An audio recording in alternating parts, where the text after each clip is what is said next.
SIR BJP Congress ಮಧ್ಯೆ ಜಟಾಪಟಿಗೆ ಕಾರಣವಾಗಿರುವ ಇದೇ ಎಸ್ಐಆರ್ ಈಗ ರಾಜ್ಯದಲ್ಲೂ ಶುರುವಾಗ್ತಾ ಇದೆ. ನಾಳೆಯಿಂದ ಮತಪಟ್ಟಿ ಪರಿಷ್ಕರಣೆ ಪ್ರಕ್ರಿಯೆ ಶುರುವಾಗಲಿದೆ. ಬಿಜೆಪಿ ಕಾಂಗ್ರೆಸ್ ತಮ್ಮ ಕ್ಷೇತ್ರದಲ್ಲಿ ತಮ್ಮ ಮತದಾರರು ಕೈಬಿಟ್ಟು ಹೋಗದಂತೆ ಎಚ್ಚರಿಕೆ ವಹಿಸ್ತಾ ಇದ್ದಾರೆ. ಹಾಗಾದ್ರೆ ನಾಳೆಯಿಂದ ಪ್ರಕ್ರಿಯೆ ಹೇಗಿರುತ್ತೆ, ಮತದಾರರಾದ ನೀವು ಏನು ಮಾಡಬೇಕು, ಯಾರನ್ನೆಲ್ಲ ಪಟ್ಟಿಯಿಂದ ಕೈಬಿಡಲಾಗತ್ತೆ ಅನ್ನೋ ಬಗ್ಗೆ ಒಂದು ಕಂಪ್ಲೀಟ್ ರಿಪೋರ್ಟ್ ಇದೆ, ಬನ್ನಿ ನೋಡೋಣ. 16/6/2026 ಎಲೆಕ್ಟ್ರಲ್ ಫ್ರೀಸ್ ಆಗಿದೆ. ವೋಟ್ ಲಿಸ್ಟ್ನ ಫ್ರೀಸ್ ಮಾಡಿದ್ದೀವಿ. 90% ಮೇಲೆ ಮ್ಯಾಪಿಂಗ್ ಮಾಡಿದ್ದಾರೆ. ಮ್ಯಾಪಿಂಗ್ ಪ್ರಕ್ರಿಯೆ ಇನ್ನೂ ಮುಂದುವರಿತಾ ಇದೆ.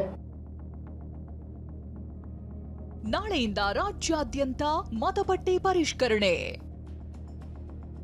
ಬಿಜೆಪಿ ಕಾಂಗ್ರೆಸ್ ಎಸ್ಐಆರ್ ವಾರ್ಗೆ ವೇದಿಕೆ ಸಜ್ಜು.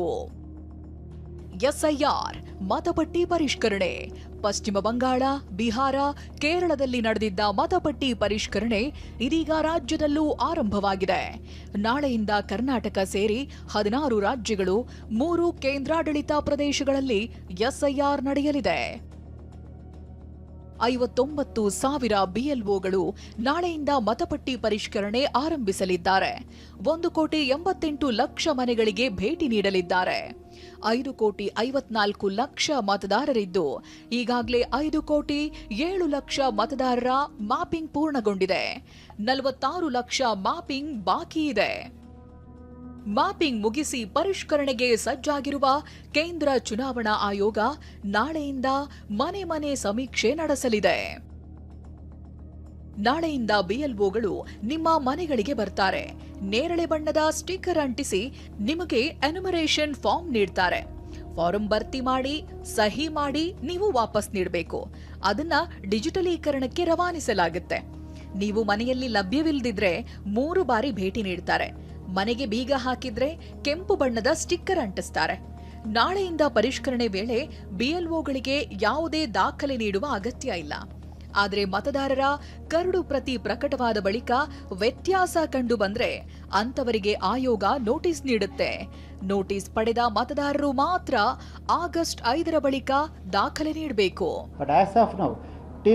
From 30th June to 29th July, kindly don't give any document to the BLO, and BLOs are instructed already not to collect any document for the sake of during the enumeration period. So the documents may be needed not from everybody, only for those who get notices after the draft roll. ಹಾಗಾದ್ರೆ ಯಾರನ್ನೆಲ್ಲ ಮತದಾರರ ಪಟ್ಟಿಯಿಂದ ತೆಗೆದುಹಾಕಲಾಗುತ್ತೆ ಅಂತ ನೋಡೋದಾದ್ರೆ, ಪ್ರಸ್ತುತ ವಿಳಾಸದಲ್ಲಿರದೆ ವಲಸೆ ಹೋದವರಿದ್ರೆ ಮತ್ತು ಮೃತಪಟ್ಟಿದ್ದವರ ಹೆಸರು ಮತದಾರರ ಪಟ್ಟಿಯಲ್ಲಿದ್ರೆ ಅಂತವರ ಹೆಸರನ್ನ ಡಿಲೀಟ್ ಮಾಡಲಾಗುತ್ತೆ. 1ಕ್ಕಿಂತ ಹೆಚ್ಚು ಬಾರಿ ನೋಂದಣಿಯಾಗಿದ್ರೂ ಹೆಸರನ್ನ ಕೈಬಿಡಲಾಗುತ್ತೆ. ಪ್ರೋಜೆನಿ ಮ್ಯಾಪಿಂಗ್ ಅಂದ್ರೆ ಮತದಾರನ ವಂಶಾವಳಿ ಜೋಡಣೆಯಾಗದಿದ್ರೆ ಅಂತವರ ಹೆಸರನ್ನ ತೆಗೆದುಹಾಕಲಾಗುತ್ತೆ.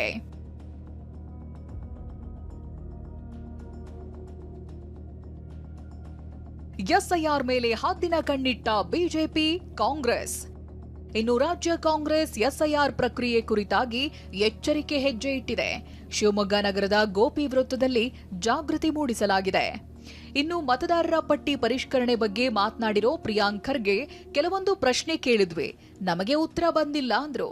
ಆದ್ರೆ ಬಿಜೆಪಿ ನಾಯಕರು ಟೀಕೆ ಬಿಟ್ಟು ಎಲ್ಲರೂ ಎಸ್ಐಆರ್ಗೆ ಬೆಂಬಲ ಕೊಡಬೇಕು ಅಂದ್ರು. ಕ್ಯಾಬಿನೆಟ್ ಕೆಲವು ಆಕ್ಷೇಪಗಳನ್ನು ವ್ಯಕ್ತಪಡಿಸಿದ್ದಾರೆ. 8 ಆಕ್ಷೇಪಣೆಗಳನ್ನು ನಾವು ಲಿಖಿತ ಮೂಲಕ ಚೀಫ್ ಎಲೆಕ್ಷನ್ ಕಮಿಷನರಿಗೆ ಕೂಡ ಹೋಗಿ ಸಬ್ಮಿಟ್ ಮಾಡಿದ್ದೇವೆ. ಆದರೆ ಇಲ್ಲಿವರೆಗೂ ಕೂಡ ಎಲೆಕ್ಷನ್ ಕಮಿಷನಿಂದ ಯಾವುದೇ ರೀತಿಯಾದಂಥ ನಮಗೆ ಮಾಹಿತಿಯನ್ನು ಅವ್ರು ನೀಡ್ತಾ ಇಲ್ಲ. ನನಗನ್ಸುತ್ತೆ ಎಲ್ಲ ರಾಜಕೀಯ ಪಕ್ಷದವರು ಕೂಡ ಈ ಮತದಾರರ ಪಟ್ಟಿಯ ಪರಿಷ್ಕರಣೆಯನ್ನು ಸ್ವಾಗತಿಸಬೇಕು. ಭಾರತೀಯರಿಗೆ ಮತವನ್ನು ಕೊಡುವಂಥ ವ್ಯವಸ್ಥೆಯನ್ನು ಊರ್ಜಿತಗೊಳಿಸುವುದಕ್ಕೆ ಎಲ್ಲರೂ ಒಟ್ಟಾಗಿ ಬೆಂಬಲ ಕೊಡಬೇಕು ಅಂತ ನನಗನ್ಸುತ್ತೆ. ಮತ ಹಕ್ಕು ಉಳಿಸಿಕೊಳ್ಳದಿದ್ರೆ ಸೌಲಭ್ಯ ವಂಚಿತರಾಗ್ತೀರಾ ಎಂದ ಡಿಕೆ. ಎಸ್ಐಆರ್ ಬಗ್ಗೆ ಮಾತನಾಡಿದ ಸಿಎಂ ಡಿಕೆ ಶಿವಕುಮಾರ್, ಎಲ್ಲಾ ಮತದಾರರು ನಿಮ್ಮ ಮತದ ಹಕ್ಕು ಉಳಿಸಿಕೊಳ್ಳಿ, ಇಲ್ಲವಾದ್ರೆ ಸರ್ಕಾರ ನೀಡುವ ಸೌಲಭ್ಯಗಳಿಂದ ವಂಚಿತರಾಗ್ತೀರಾ ಎಂದಿದ್ದಾರೆ. ಎಲ್ಲ ಮತದಾರರಿಗೆ ನನ್ನ ಮನವಿ ಏನಂದ್ರೆ, ಎಲ್ಲರೂ ಕೂಡ ಈ ಮತ ಉಳಿಸ್ಕೊಳ್ಳೇಬೇಕು. ಉಳಿಸ್ಕೊಳ್ಳಿಲ್ಲ ಅಂದ್ರೆ ನಿಮಗೆ ನಿಮ್ಮ ಮತದಾನದ ಹಕ್ಕನ್ನು ಕಳ್ಕೊಳ್ತೀರಿ. ಸರ್ಕಾರದಿಂದ ಸಿಕ್ಕುವಂತ ಅನೇಕ ಸೌಲಭ್ಯಗಳನ್ನು ಕೂಡ ಕಳ್ಕೊಳ್ತೀರಿ. ಒಟ್ಟಾರೆ ರಾಜ್ಯದಲ್ಲಿ ನಾಳೆಯಿಂದ ಎಸ್ಐಆರ್ ಅಭಿಯಾನ ಆರಂಭವಾಗಲಿದೆ. ಈ ನಡುವೆ ರಾಜಕೀಯ ಜಟಾಪಟಿಯು ಕಾವೇರುವ ಲಕ್ಷಣ ಕಾಣಿಸ್ತಿದೆ. ಅರುಣ್ ಕುಮಾರ್, ಟಿವಿ9 ಬೆಂಗಳೂರು.